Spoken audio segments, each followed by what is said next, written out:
and hop into our community. Radyo Pilipinas, Radyo Publiko.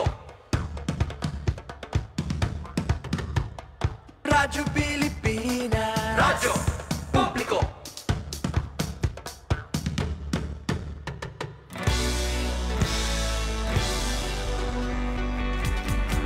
Mahalagang mga balita, napapanahong impormasyon. Kami ang inyong gabay pag may bagyo at sakuna. Serbisyo ng gobyerno kapag may nangangailangan. Mga proyekto ng Pangulo, damang-dama ang pagmamahal niya. Tulay ng mga hinaing, ang problema ng bayan ating lulutasin. Tulay sa himpapawid, tulay ng pagbabago. Radyo Pilipinas, Radyo Publiko, ng bagong Pilipinas. Radyo Publiko, Radyo Pilipinas, Radyo Publiko, ng bagong Pilipino. Mga proyekto ng Pangulo, damang-dama ang pagmamahal niya. Radyo Pilipinas, Radyo Publiko, ang boses ng Pangulo.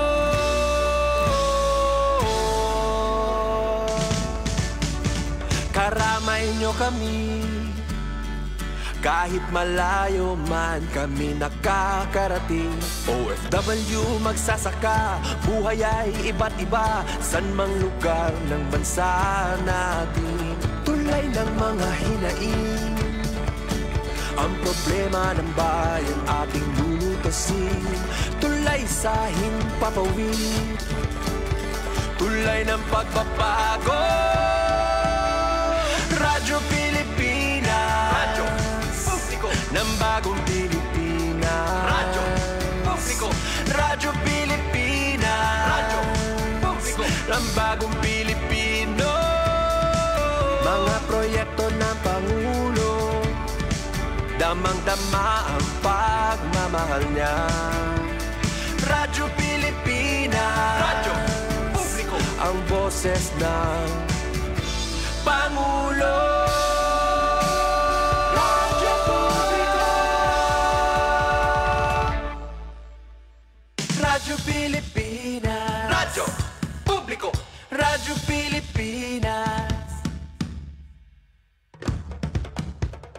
Ito ang Presidential Broadcast Service. Radyo Pilipinas, Radyo Publiko, ng bagong Pilipinas para sa bagong Pilipino. Naghahatid ng mahahalagang balita at impormasyon na guugnay ng pamahalaan sa sambayanan. Tulay sa himpapawid ng serbisyo publiko. Radyo Pilipinas, Radyo Publiko, ang boses ng Pangulo. Sa Mega Manila, 738. Radyo Pilipinas, Radyo Publiko. Oras po, 5 minuto makalipas ang alas 3 ng hapon. Tahanan ng OFW, handog ng Department of Migrant Workers at Radyo Pilipinas, Radyo Publiko, programang maghatid ng impormasyon sa mga polisiya, programa at mga hakbang ng DMW para sa kapakanan ng ating mga OFWs at kanilang pamilya. Tahanan ng OFW, programang hatid ay agarang serbisyo publiko para sa bagong bayani ng bayan, para sa bagong Pilipinas. Tahanan ng OFW ng Department of Migrant Workers, dito sa Radyo Pilipinas, Radyo Publiko.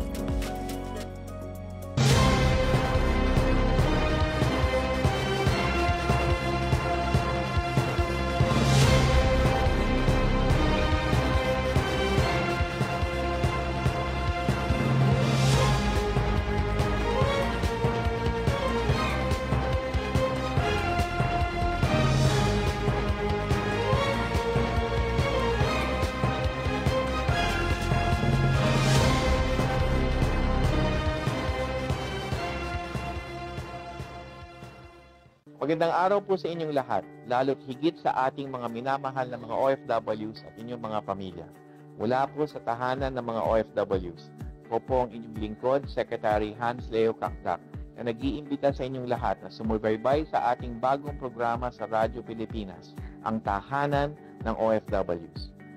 Regular itong masusubaybayan tuwing Huwebes mula alas 3 hanggang alas 4 ng hapon sa Radyo Pilipinas, Radyo Publiko sa DZRB 738 AM at maging sa Radyo Pilipinas World Service. Ang ating programa ay mapapanood din sa opisyal na Facebook page ng Radyo Pilipinas at ng Department of Migrant Workers. Sama-sama po nating pag-usapan ang mga kwento ng pagsusumikap ng ating mga bagong bayani at alamin ang mga programa at serbisyo na hatid ng DMW sa ating mga OFWs saan mang panig ng mundo. Bukas po ang tahanan ng OFW sa ating lahat. Kaya't halina't, tutukan, at sama-sama nating ipagmalaki sa mundo ang ating mga bagong bayani sa ating bagong Pilipinas. Maraming salamat po.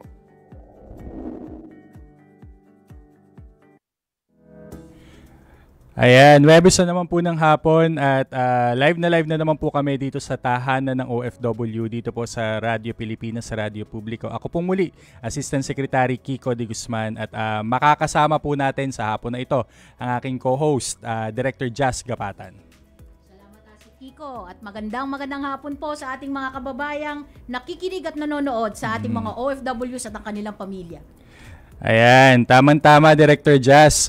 Yung guest natin ngayon, saka yung topic natin ngayon, medyo napuyat tayong dalawa sa pagre-review eh. Oh. Hindi natin masyadong alam tong usapan na to. At syempre, medyo nakakapanibago yung guest natin. Hindi natin masyadong Anyway, ang tinutukoy po namin mga kababayan walang iba po kundi ang kumbaga matatawag nating anti-illegal recruitment czar. Okay, ng Department of Migrant Workers. Actually, even ng POEA pa. So, hindi na po namin patatagalin. Ang guest po natin sa hapon na ito para po pag-usapan ang programa po laban sa illegal recruitment at human trafficking ng ating departamento. Undersecretary Bernard Olalia po ang ating guest. Yusek, bati naman po muna tayo. Magandang hapon po, Asek Kiko, at magandang hapon din sa iyo, Director Jazz, at sa mga nanonood po ng mga minamahal po nating OFWs. Ayan.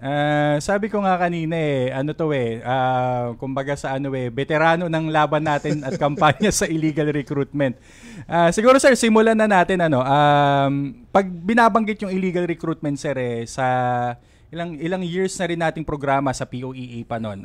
I think that was 2017, 2000 hanggang ngayon na programa na rin natin sa DMW. Ano po ba yung programa natin kontra o laban sa illegal recruitment?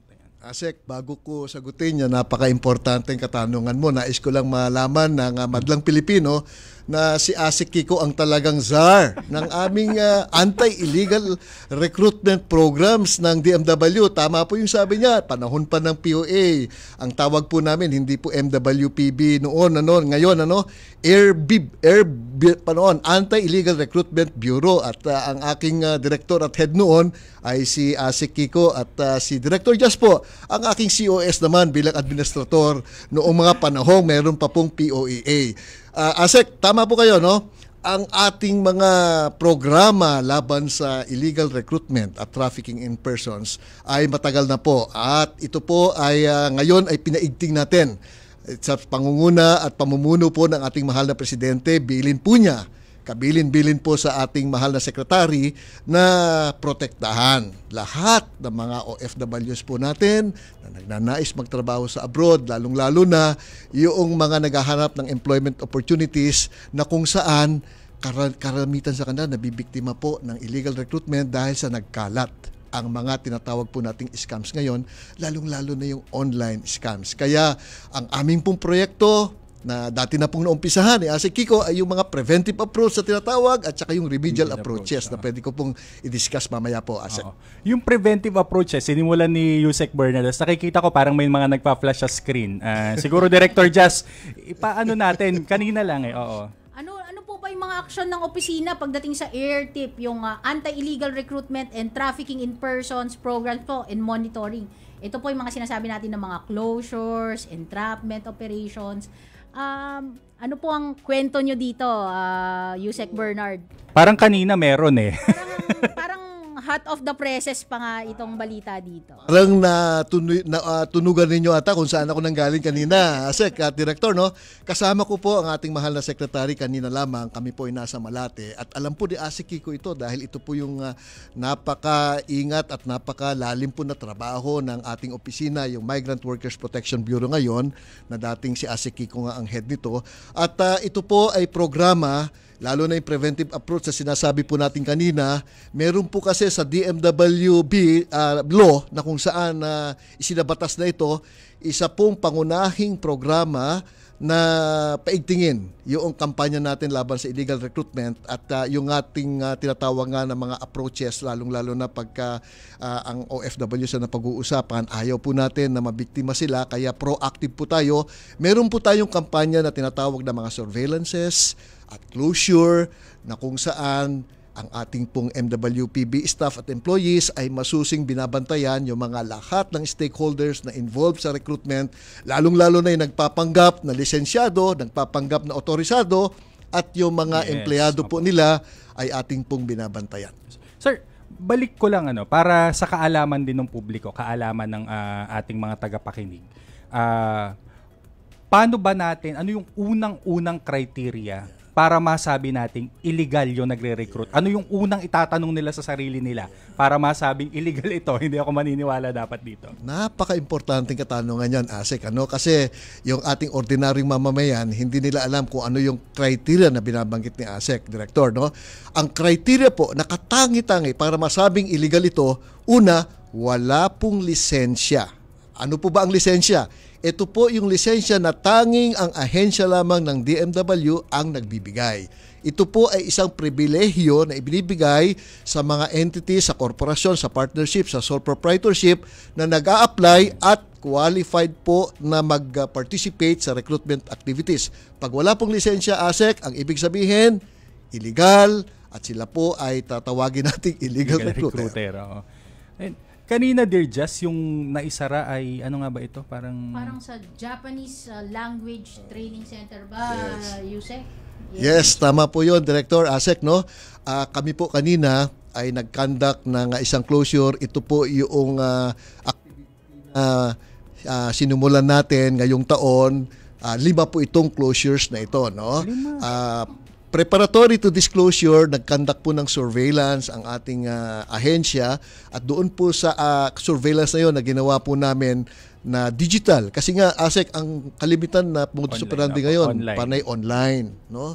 Kaya ang ating ginagawang preventive approach ay ganun din, online din kinakailangan. So kami po ay nag-digital surveillance at nakita natin yung iba't ibang post sa mga social platforms tulad ng Facebook na meron silang pinapakita doon na sila po ay naghihikayat na kung sino man na interesado magpunta ng Japan bilang isang worker under the SSW or the TITP kung tawagin natin, ay pwede po nilang tulungan, magbabayad lamang ng training fee at sila po ay makakapunta na sa Japan, Asek.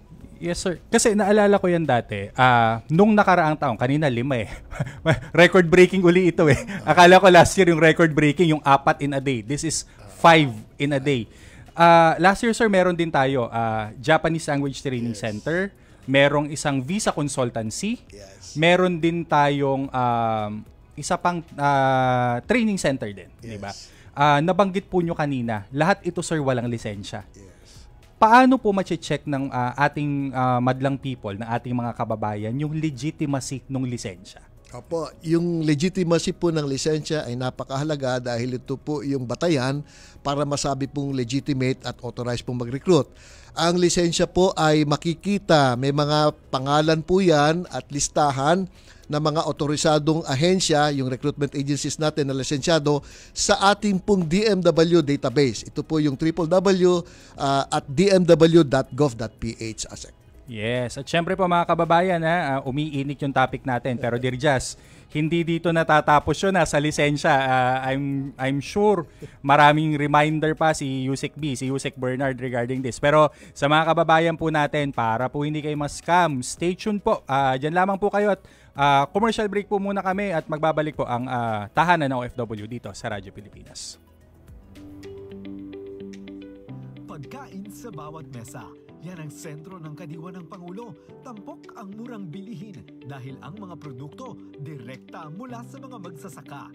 Ngayon, meron ang Kadiwa Retail Selling, Kadiwa on Wheels, Kadiwa Express at susunod na ang e-Kadiwa.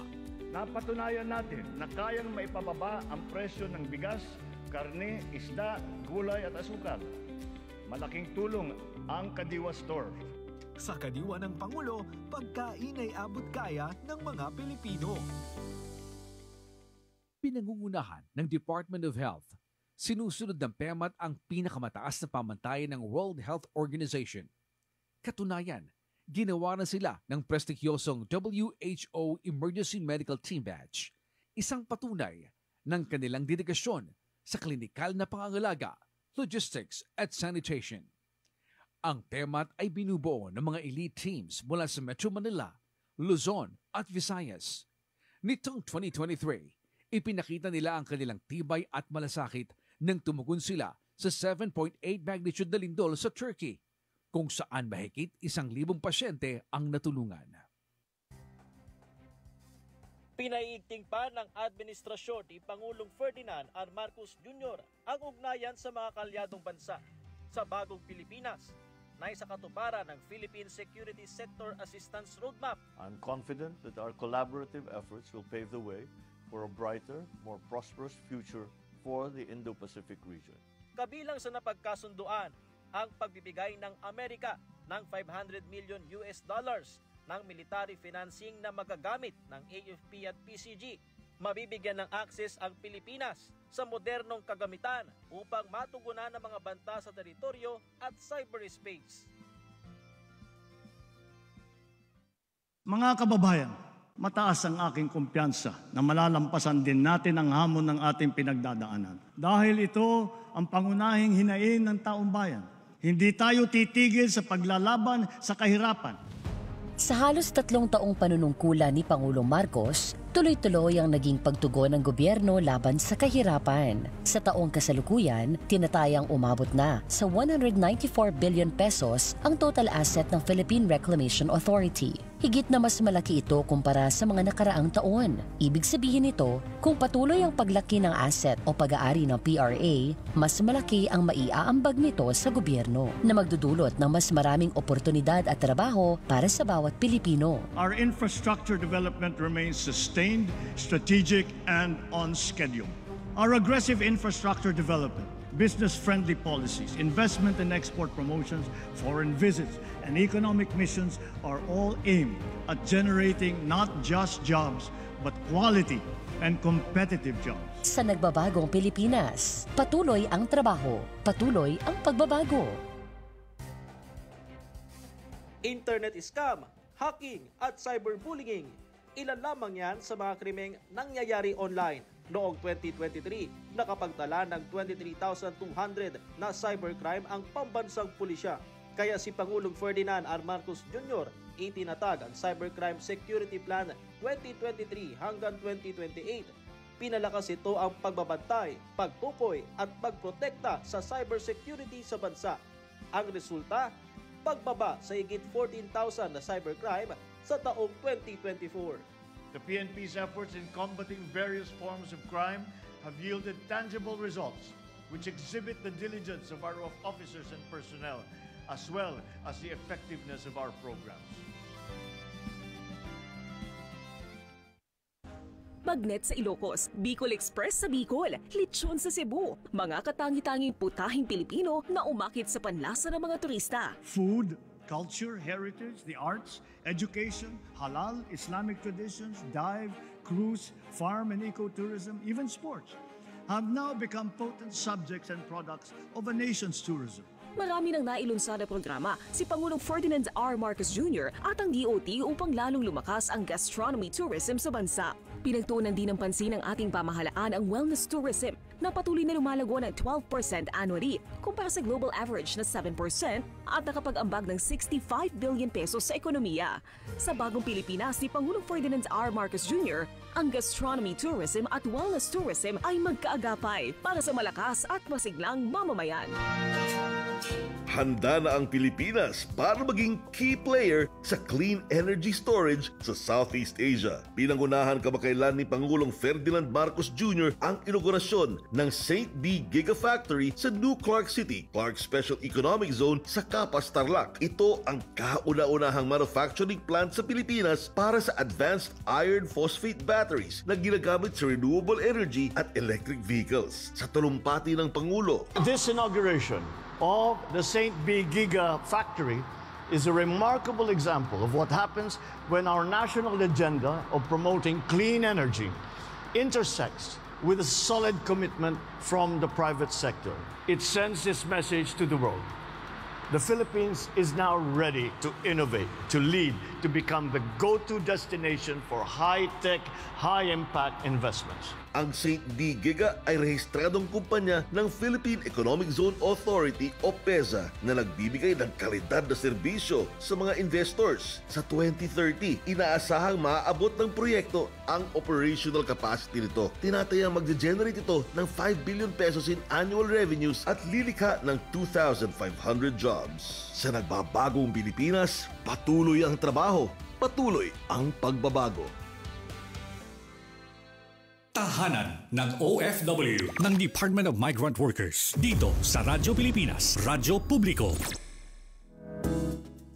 Ayan, nagbabalik po muli tayo dito sa tahanan ng OFW at live na live pa rin po. Kasama po natin ngayon dito sa studio Undersecretary Bernard Olalia po at usapin pa rin ito, Director Jazz, ng patungkol sa laban natin kontra sa illegal recruitment. Napag-usapan nga po natin kanina, mga walang lisensya na mga recruitment agencies. Pero, Yusek Bernard, kahit ba may lisensya, 100% na legal ang ginagawa ng mga recruitment agencies? Paki-explain nga po sa ating madla. Nako, napakaganda pong anggulo yan, ano? Kasi malimit po, Director at ASEC, no? Kapag ka nakita ng mga kababayan natin, lalo na sa Facebook lamang, halimbawa, na ito palang agency na kanilang nakita sa post ay after verifying doon sa database ng MW ay nandoon ang pangalan at lehitimo. Akala nila 100% legitimate na yon at okay na at papatulan na nila kaagad. Pero ang hindi alam ng mga kawawa nating kababayan, yung pala ay isang cloned na post, no? Hindi po yung agency na nailagay doon ang talagang nag-post. Ginaya lang yung pangalan, ginaya lang yung branch, yung main office address, pero iba yung contact number. At iba din yung pangalan ng kanilang staff na kukontakin. At malimit dito, sa ibang lugar makikipagtagpo, hindi po sa opisina nila, hindi doon sa nakalagay na address. At kaya tayo nagkakaroon ng problema dahil pinapatulan natin ito at yun nga, hindi nila alam, biktima na pala sila ng illegal recruiter. Kasi sir, naalala ko dati, lalo na nung panahon ng pandemya, 'di ba? Kaya napauso natin yung sabi natin siguro naman bababa ang illegal recruitment noong panahon kasi sabi nga 'di ba, bawal lumabas, stay at home. Pero we saw na tumaas din yung bilang dahil lumipat. Yes. So, sir, briefly sir, ano yung natin, yung may innovation tayo diyan na hindi na lang ito closure ng physical office. Yes. We also do it online kasi nandun din yung kalaban. Tama ka doon, Asik, ano?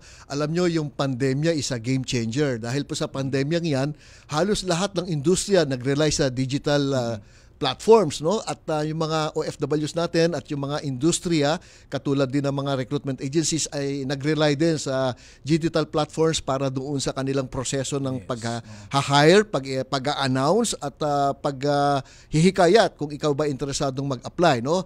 At tayo po sa POAA at saka sa DMW ngayon ay gumawa din ng paraan, naging digital yung ding solution natin dyan.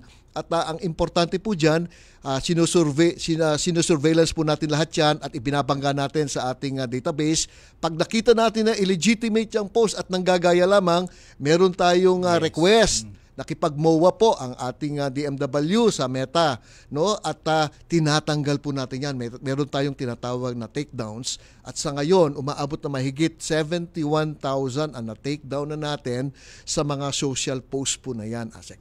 Naalala ko yan, sir, parang nung simula kasi to Dear Jazz, talagang unti-unti ang pagti-take down kasi hindi pa nga ganun din ka-active.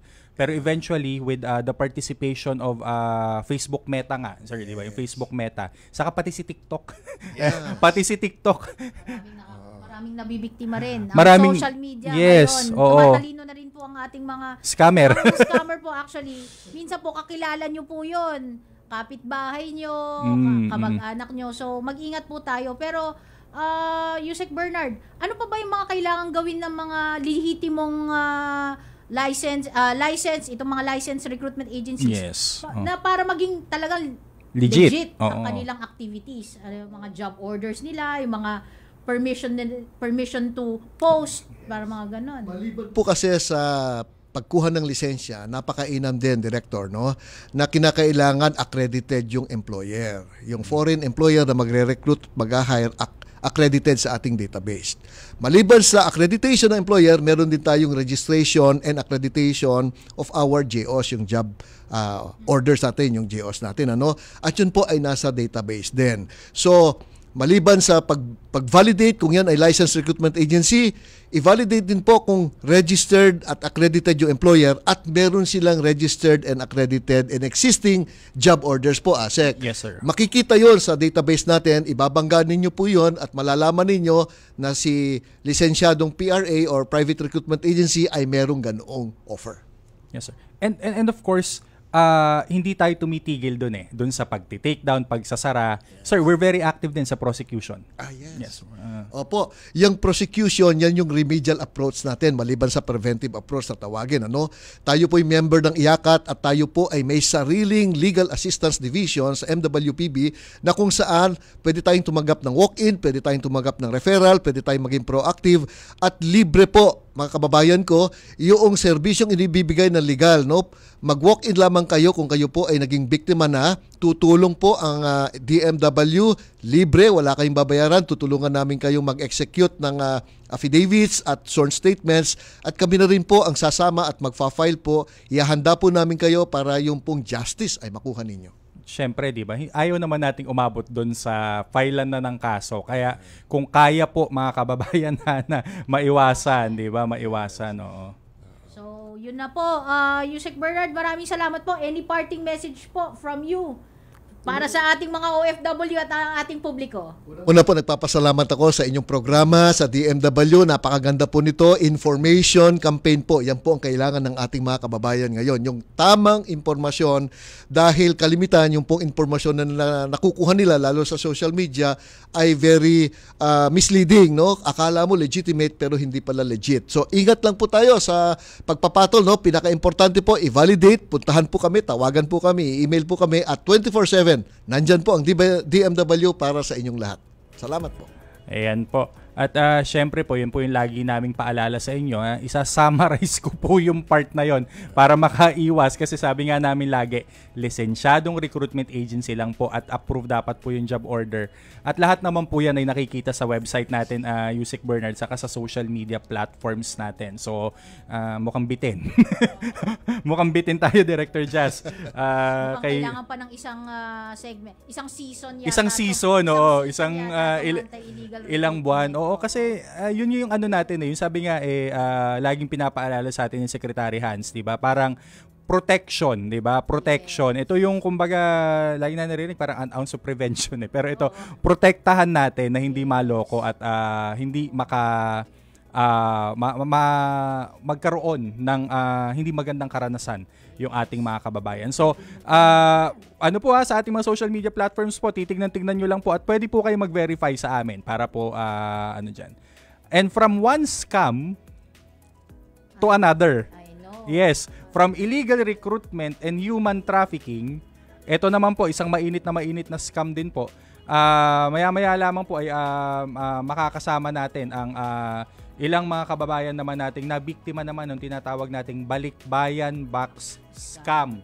nako uso rin ito at alam mo yun, napakaraming kailangan bantayan. At napakaraming manloloko rin talaga naman dito sa at mga OFW natin yung pinupunterya. Anyway po, maya-maya lamang po 'yan pagkalipas lamang po ng ilang paalala. Oras natin 30 minutes after 3 PM po. Andito pa rin po kayo sa tahanan ng OFW.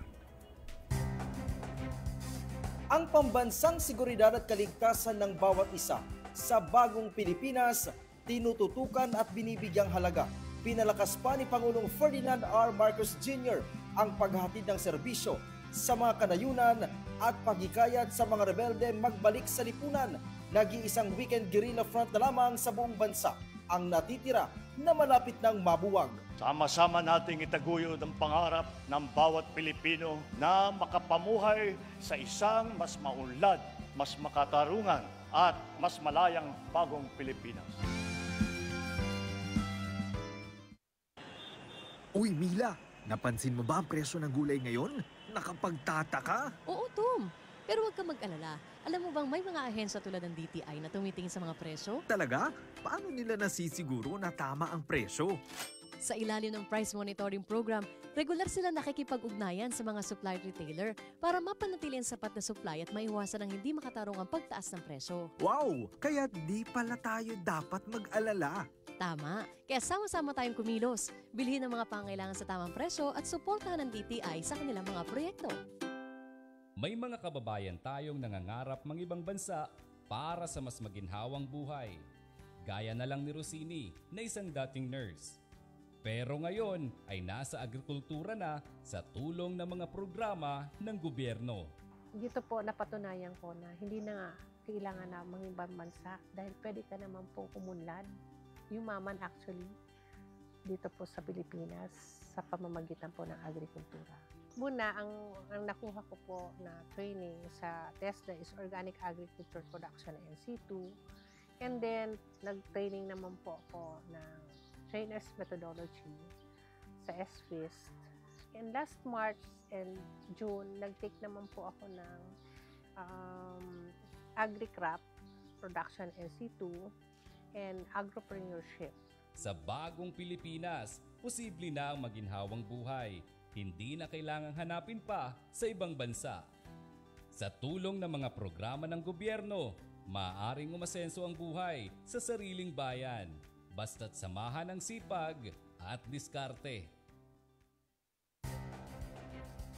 Para matiyak ang kapayapaan at kaligtasan ng bawat mamamayan, sa pamamahala ni Pangulong Ferdinand R. Marcos Jr., pinaigting ang presensya ng pambansang pulisya.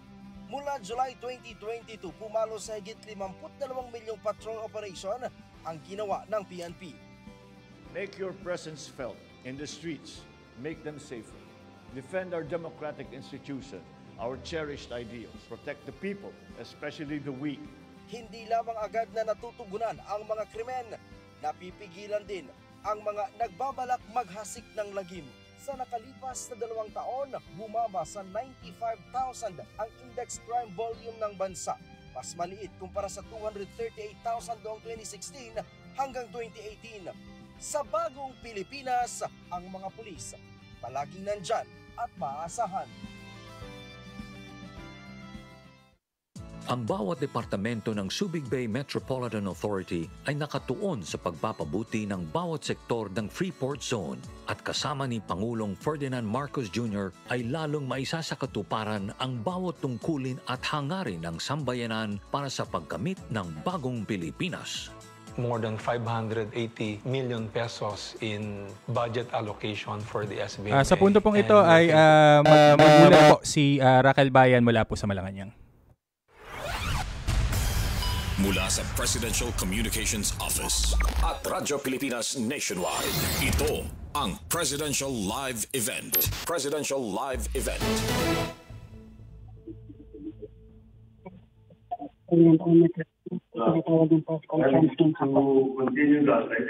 Simple na isang soundbite lang kuha na. Hindi pwede yun. So, so I thought that we should have a proper press conference where you can ask your questions, take your time asking the question, hindi tayo nagmamadali. And to continue that, I think I've asked Cesar to arrange that we do this at least once a month, unless there's something very, very important, like there is today. Now, I know I have been watching, of course, I've been watching the coverage on the impeachment proceedings in the different, both from the traditional media and social media. And maliwanag naman na marami kayong itatanong. Kaya sabi ko, hindi naman yung mga sagot ko hindi makukuha sa isang sentence lang. Kaya kailangan siguro gawin na natin to. And so anyway, so let's start a subject on the impeachment of Vice President Sara by the House of Representatives.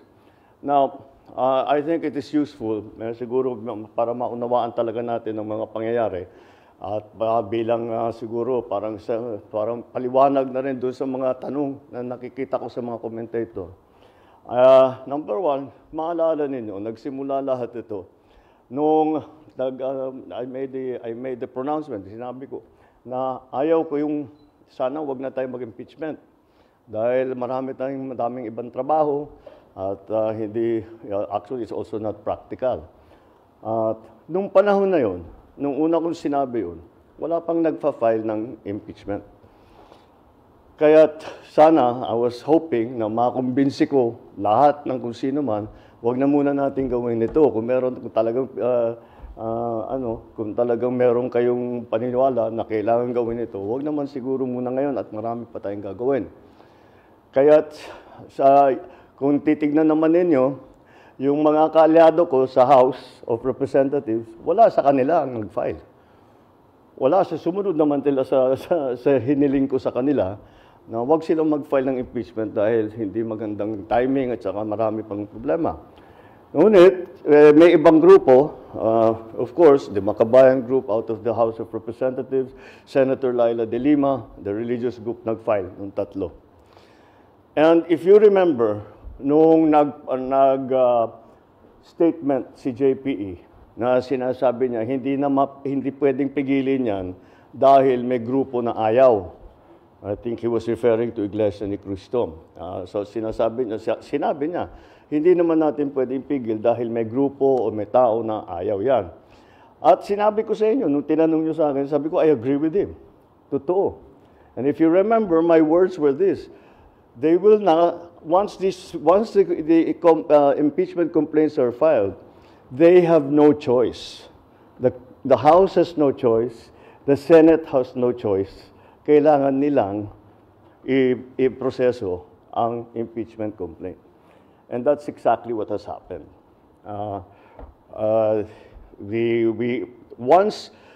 Once the impeachment complaints were filed, the House and the Senate, they had no choice. Nakatali na ang kamay nila. They have to do this. And they have to do it in recognition of the complaints that have been filed. So, yun ang nangyari ngayon. And that's why we have come to this point where the House has transmitted already the impeachment complaint to the Senate. We have heard some of the statements made by the Senate President as to how he is planning to handle it. So we will have to see because it is many, as you've heard before, and that we heard many times during the Corona trial, these impeachment trials are sui generis. And therefore, we have to be very clear how the rules are and how it will be conducted. Yun ang naalala ko because I was also in the House and I was in the Senate during the Corona trial. Kaya I have some understanding do sa mga procedure. But anyway, that's the way I see it. That's the way that happened. And now I'll open the floor to any questions of yours. Thank you, Mr. President. First question, Ivan Marina, GMA7. Good afternoon, Mr. President. Good afternoon. While it is true na constitutional duty ng House na to act on the impeachment complaint, meron ho silang choice kung i-endorse nila o hindi. Diretsuhin ko na po yung tanong, did you have a hand in this impeachment? No, the executive cannot have a hand in the impeachment. Walang role ang executive sa impeachment.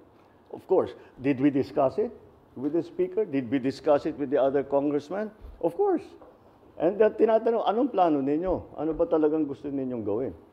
And that's it. Well, nandito na ito. Hindi na namin maiwasan. But the conventional thinking, Mr. President, is that nothing comes to pass in the House without the President or without Malacanang's blessing. Well, you give me too much credit. But again, what the House has done is clearly the mandate that they have been, the constitutional mandate that they have to proceed with the impeachment complaints. So that's why I think they're just following the procedure. Punot dulo nito na-transmit nila ang impeachment complaints sa upper house. One last point from my end, Mr. President. Kapansin-pansin na unang pumirma sa endorsement ng anak ninyo. Did he seek your advice on this, and what did you tell him? Of course, he did.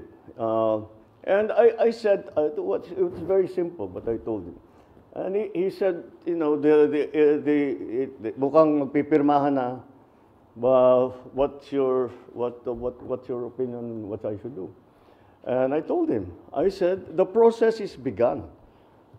It has parang batas yan eh. When you're in the legislature, when you file a bill, okay, House Bill number 1, 2, 3, etc., etc. Pag file mo niyan, that bill takes a life of its own.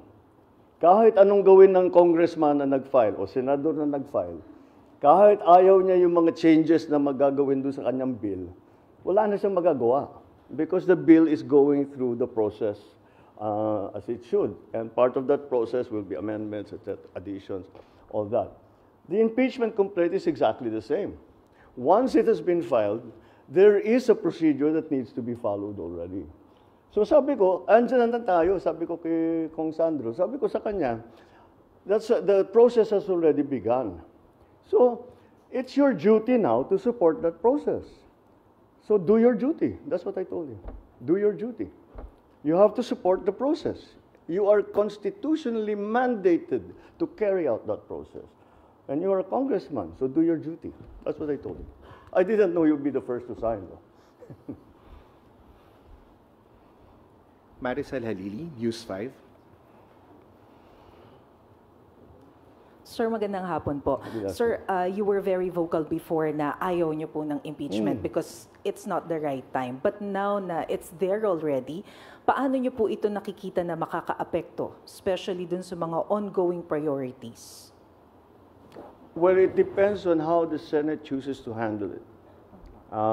Hindi pa maliwanag kung ano yung plano ni Senate President at saka yung ating mga senador. Kung paano nila gagawin, if they will immediately convene, if they will still study the rules, if they are going to wait until the next session. So we'll have to wait until they decide on how it's going to be. Pero just to be categorical about it, sir, don't you see this as a defiance in a way, considering na naging vocal na po kayo before that this is not the right time, and yet nag-proceed pa rin yung impeachment case? No. I'm sure that the parties that filed the impeachment cases felt strongly about it, and despite my importunings and expressing my opinion that we really would rather not have the impeachment, they continue to do that. So it's not defiance. May ganyan ang kanilang paniniwala. Sa kanilang paniniwala, kailangan gawin ito. Kahit na sinabi ko na sana wag na, hindi pwede, hindi namin pwedeng palampasin ito. Ganun ang thinking nila. So tinuloy nila. And I don't view that as a defiance. I view that as they're expressing what they feel to be right. Thank you, sir. Thank you. Jonel Maribojoc, UNTV. Sir, other issue. Sir, ano po yung nasa likod ng bigla ang pagpapalit ng liderato po ng PhilHealth at ano po ang inyong direktiba sa bagong PhilHealth President, sir? Actually, kung titignan ninyo ang qualifications ni Dr. Mercado, he is very, very well versed in both hospital administration, insurance, and his whole life has been devoted to healthcare. And so, it was after nung nag-oath taking kami, matagal kami nag-usap. Sabi ko, baliktad, hindi ko siya ina-advise, he's the expert. So tinanong ko siya, ano sa palagay mo ang kailangan natin gawin? And we went, pareho kami, immediately napunta yung usapan sa digitalization. Kasi maganda naman ang serbisyo ng PhilHealth, ngunit yung pag-process ng claim, pag-apply, etc., hindi kinakamay pa rin. Kaya't napakabagal. And that's why that became a priority. But of course, beyond that, he has many other ideas on how to make the services of PhilHealth more inclusive, expanded, and again to give better coverage for different conditions for those who have. Those who will avail of the PhilHealth services and of their financial support. Sir, nagre-resign po ba si... At sinabi niya sa akin, sige, that's as far as I can tell you. Sabi, I'll go first, I'll go to say in a week's time, sabi niya sa akin, in a week's time, may bigyan kita ng report, much more detailed kung ano sa palagay ko yung nakikita ko sa PhilHealth na pwedeng palitan, pwedeng palakihin, etc., etc. Sir, may we know, nag-resign po ba si Rel Ledesma? Well, yes, he left his position already. Sabi niya that nahirapan na rin yata siya sa, with all of hindi siya sanay sa politika. Mandy Ledesma very much comes from the private sector. So I think he found the transition to be jarring, shall we say. Thank you, sir. John Ayu, People's Journal. Good afternoon, sir. Sir, just would like to get your thoughts on Representative Marcoleta's statement that there is no such thing as the West Philippine Sea. Okay. Okay, so expressing his opinion. When I see him, lulukuhin ko siya. He's a candidate, so he has to grab headlines, di ba? So tama yung ginawa na for a candidate. Ngayon, ever talking about him na. magaling talaga siya sa ganyan. Sir, yung Chinese monster ship nasa West Philippine Sea for more than a month now, how are you going to respond to this? Will you change your approach? Kasi parang hindi naman umaalis doon sa area. Well, we don't have the means na paalisin. Hindi naman, buti kung meron tayong aircraft carrier na may kasamang destroyer, frigate at saka submarine na papupuntahin natin doon para matulak silang palayo. Wala naman tayong ganun. Kung sa palakihan at paramihan lang ng barko, malayo tayo sa China. Pero ang policy naman natin is that we will just continue to defend our territorial, our sovereign territory and our territorial rights in the EEZ. Yun lang. Kahit ano pang ang iniisip na ano bang mission ng Coast Guard, ano bang mission ng Navy to protect the territorial integrity of the Philippines. So that's what they will do. They will continue to do that no matter what any other foreign power does. That is what we will do. When we detect the presence of a foreign vessel who is beginning to intrude or coming close already to our coastal waters, papupuntahan natin ang barko. And we will challenge them. And we will make sure that they know that this is what they are doing is illegal. Of course, they will counter, saying that they're doing regular peacekeeping, law enforcement patrols. But they will always find, they will always find the Philippine presence. No matter what they do, kahit na banggain na yung barko natin, kahit na mag-water cannon sila, mag-laser sila, kahit kung ano pang gawin na mag-block sila, laging nandyan ang Pilipinas.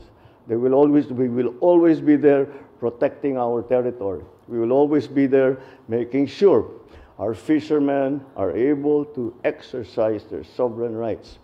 Nandyan lagi. That's their mission. And if their presence helps to, kasi kung minsan, napapaalis nga nila kahit yung malalaking barko, then better. Then then they will have achieved what they are supposed to do while they are patrolling our waters. Sir, last na lang from me. Sir, last week you said na you had a deal with China. Nagbigay kayo ng kondisyon sa China na you will pull out the Typhoon missile if and when China will stop its aggression. Nag-respond na po ba ang China about it? No. No. I didn't expect them to either. Because, no, I didn't expect them to. And they haven't responded specifically. They've responded in general terms, saying that what they do is a lawful exercise in law enforcement and all that. But no, nothing specific on the missiles, nothing specific about the reduction of tension, the reduction of the aggressive moves, and nothing like that. Wala kaming napag-usapan na ganun. Thank you, Mr. President. Alexis Romero, Philippine Star.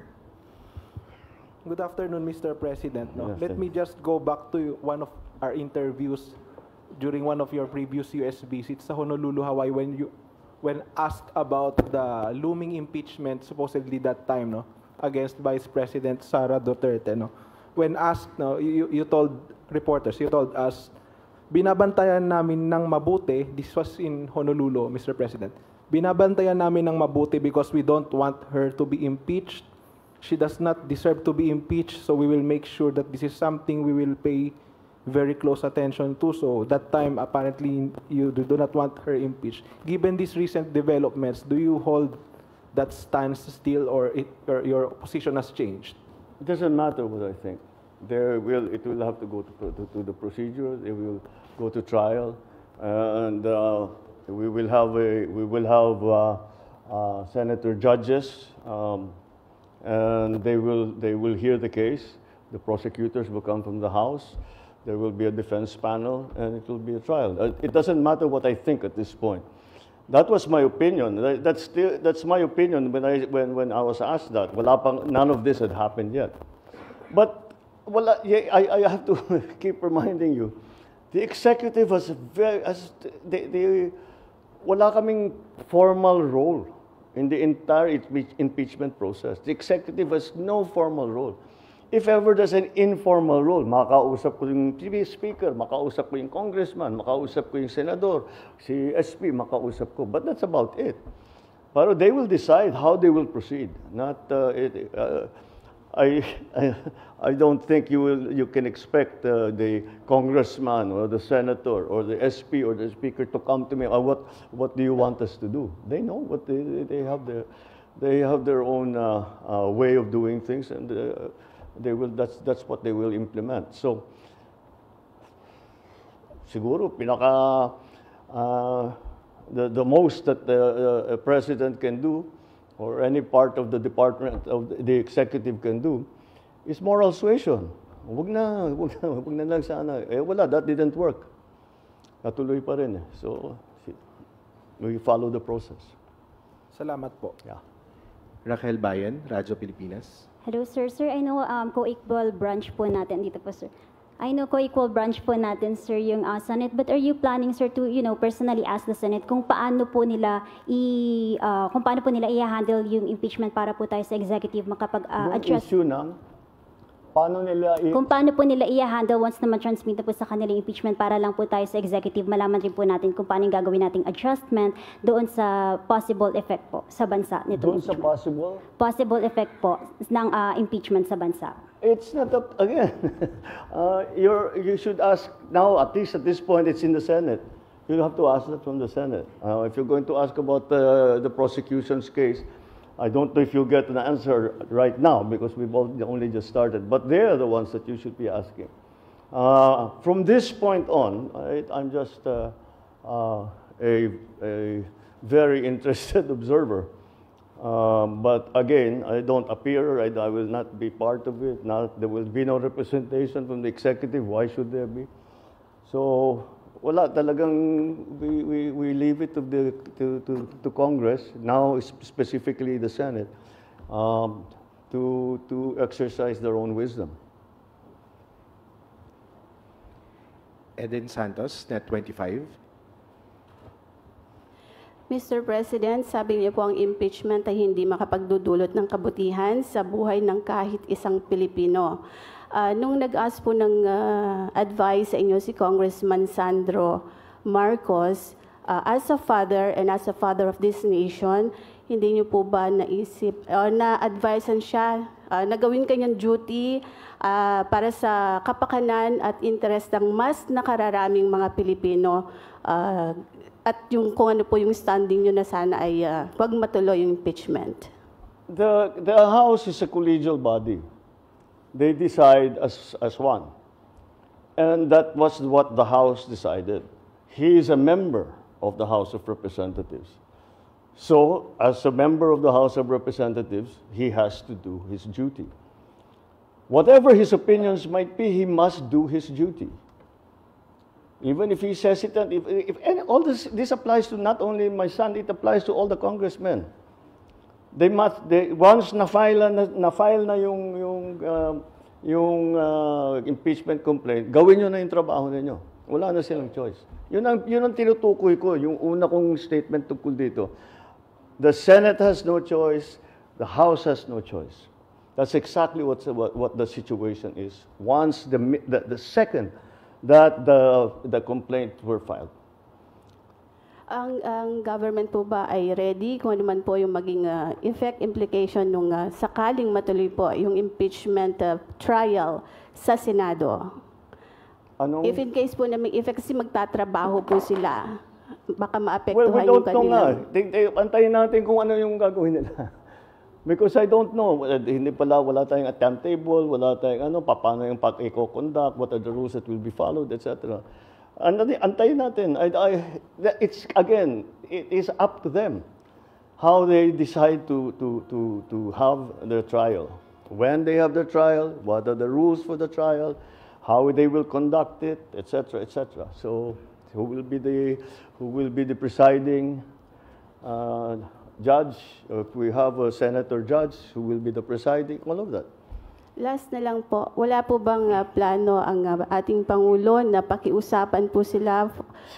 Kayo po, wala po ba kayong plano bilang Pangulo ng ating bansa para pakiusapan mo sila na huwag nang ituloy yung impeachment dahil baka abala nga naman po sa trabaho ng ating gobyerno at syempre sa buhay at pamumuhay ng ating mga kababayan? The Senate has no choice. The House has no choice. They have to do this now. Once the impeachment complaint was filed, tumakbo na ang proseso. At kung hindi nila ipatakbo yung proseso, then they are delinquent in their duties. That's why they just have. That's what I meant. The House has no choice. They have to proceed with the impeachment complaint. The Senate now has no choice. They have to try the impeachment complaint. So making pakiusap, doing that, it won't change anything. It won't change anything. They still have to have a trial. Chona Yu, in People's Journal. Sir, natapos na yung session kahapon ng Congress. Magpapatawag po ba kayo ng special session para so that the Senate can proceed with the impeachment trial? If the senators ask for it, yes. Again, sila ang magde-decide. Hindi kami ang nagde-decide dito. If the Senate President calls me up on the telephone, the senators, kinausap ko yung mga senator kung pwede ba mag-special session, sure, gagawin ko. Pero kung wala silang request na ganun, ibig sabihin, may iba pa silang ginagawa. They're not yet ready. Wala pang request ngayon, sir. How? Wala pang request as we speak. Naman, they just got it yesterday. Thank you, sir. Oo. Ann Soberano, Bombo Radyo. Sir, good afternoon. Just want to get your thoughts lang, sir. May kumakalat kasing mga issue din na may mga kapalit na ayuda po. Yung mga pumirma pong mga congressman sa impeachment ay binigyan po daw ng ayuda. Your thoughts on this? Baka sakali, sir, na diversionary tactics or they wanted to undermine yung credibility po ng House? They're undermining the process. By saying that all this, that, yeah, I've heard also the assertion that may ganon. I don't think so. Overwhelming ang boto ang pumirma. At yung sa, ano ba yung pumirma? 215. Ang pagkaintindi ko, that meron pang mga congressman na gusto sanang pumirma pero out of town. So hindi sila makapunta para pumirma. In fact, nagtatanong ang iba kung pwede e-signature. Mukhang hindi pwede kasi kailangan ka sa harap ng section at saka isusumpa at saka naka-notarize. So, but I don't think that kind of two-thirds of the Senate, 306 sila, they got 215. So just a little bit over two-thirds, hindi mo makukuha sa ganong klaseng sistema yan. I know. I've been in Congress. I don't think that way of operating would have worked.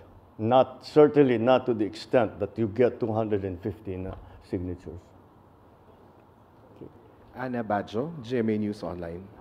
Good afternoon, sir. Sir, may we just get your thoughts on the statement of Representative Paulo Duterte that the impeachment was just an abuse of power and political persecution?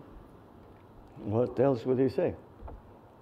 Alam mo naman sabihin niya, tama lahat yan. Dapat talaga siya. It's nothing surprising. We've heard these statements from Congressman Pulong before.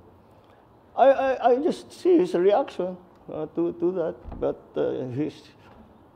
by Pulong Duterte about Sara Duterte, so not exactly surprising. Okay? Thank you, sir. Sir, we have Richmond Quevedo from Tribune.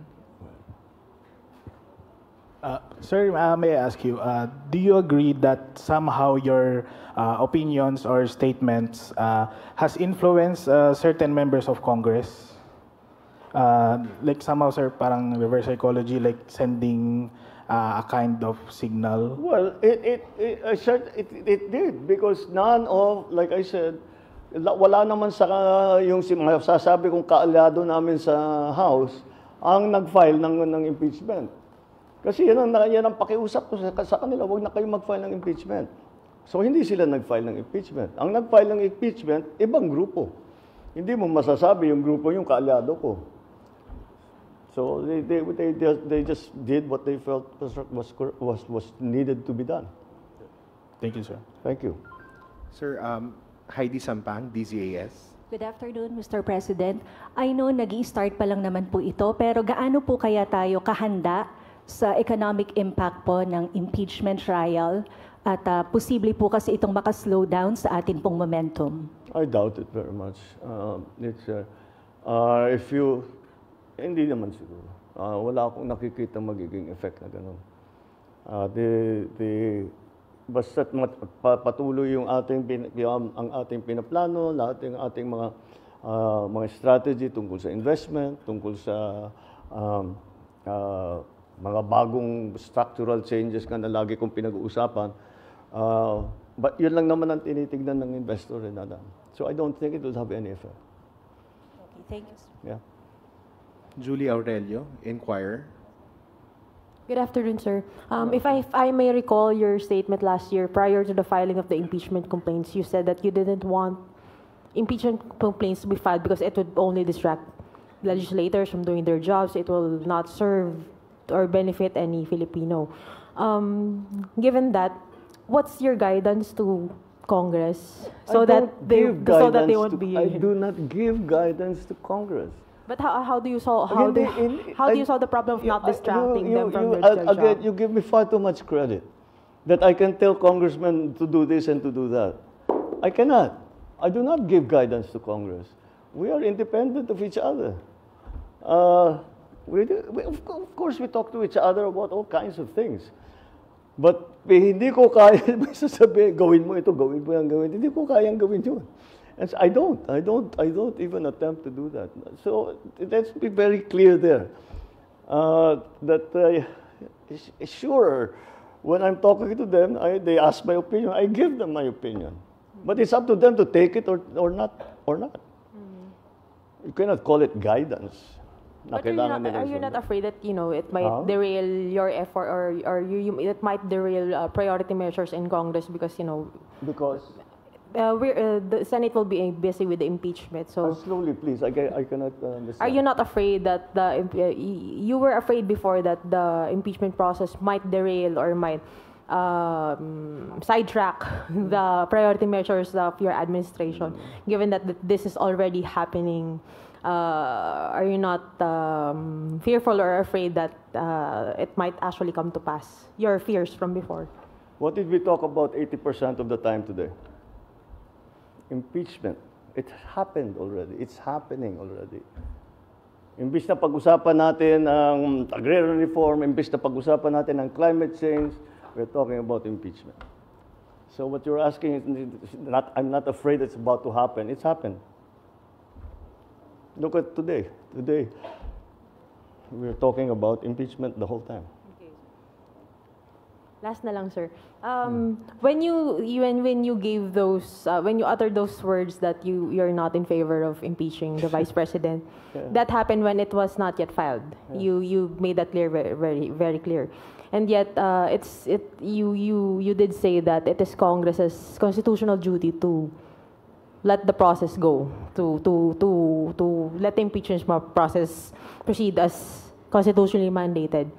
However, the outcome is actually contrary to what you actually want, which is not to impeach the vice president. No, where is the contrary? Where is it contrary to what I said? Because you don't. Your thoughts was you do not want the vice president to be impeached. That's what you said before. So that's given given that, do you feel that don't you have any ill feelings towards congressmen who led to the transmittal of the impeachment articles to the Senate? The congressmen with who I'll just repeat it again.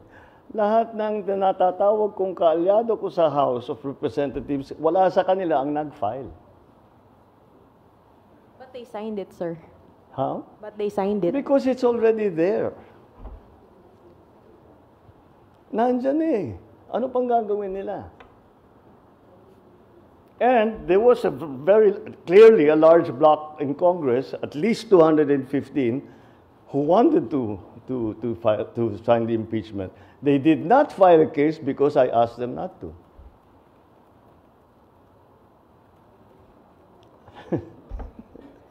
Paikot-ikot na tayo. I'm sorry? Mr. President, did you not ask them not to sign the impeachment complaint?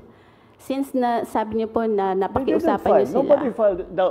None of the members of the parties that we are in alliance with filed an impeachment complaint. Yes po, sabi niyo napakiusapan niyo sila na wag mag-file, kaya wala pong nag-file na kaalyado ninyo. Hindi niyo rin po ba sila napakiusapan na wag mag-sign dun sa itinransmit sa Senado para sa wala na akong pakialam dun. Tapos na, it's already in the House. That's the House decision. Yung congressman ang magde-decide kung ano yung gagawin niya.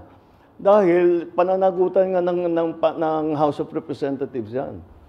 You keep, there's this constant implication that I am somehow giving instructions and making utos do this and do that and do that. That's not the case at all. That's not how it works. Not at all. Not at all. Thank you very much, Mr. President. All right? Okay na tayo. Thank you. Okay, see you next month.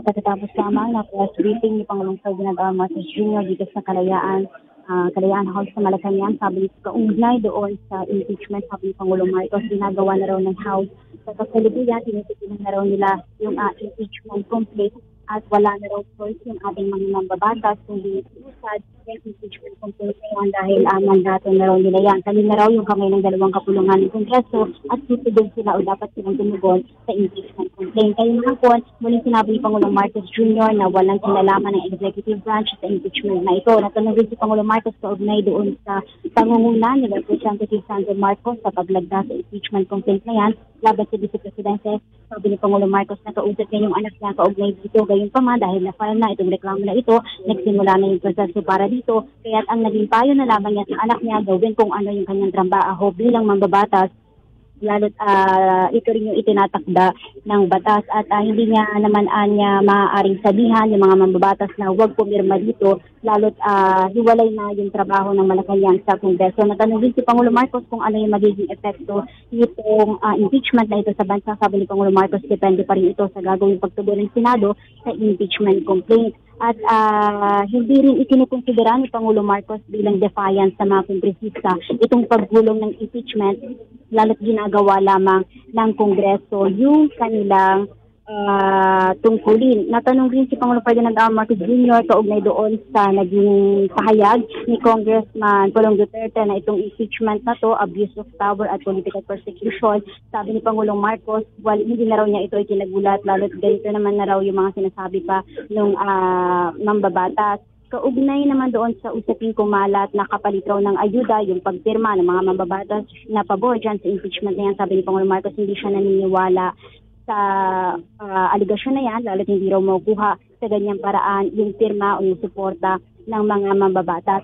Sabi pa ni Pangulong Ferdinand R. Marcos Jr., itinauubayan na niya sa Senate yung pag-exercise ng kanilang wisdom at talagang sila sa Malacanang nagsisilbing observer lamang habang gumugulong itong impeachment process. Kahit kausapin pa raw niya yung Kongreso o yung Senado, wala na raw mangyayari dyan sa pakikipag-usap niya dahil kailangan ng mga mambabatas na tugunan yung kanilang trabaho at wala rin naman nakikitang economic impact si Pangulong Ferdinand R. Marcos Jr. Sakali mag-push through itong impeachment na ito dahil ang sila sa Malacanang basta tuloy yung mga plano, tuloy yung mga programa para sa investment, sa infrastructure na nakalatag na walang magiging epekto itong impeachment sa bansa.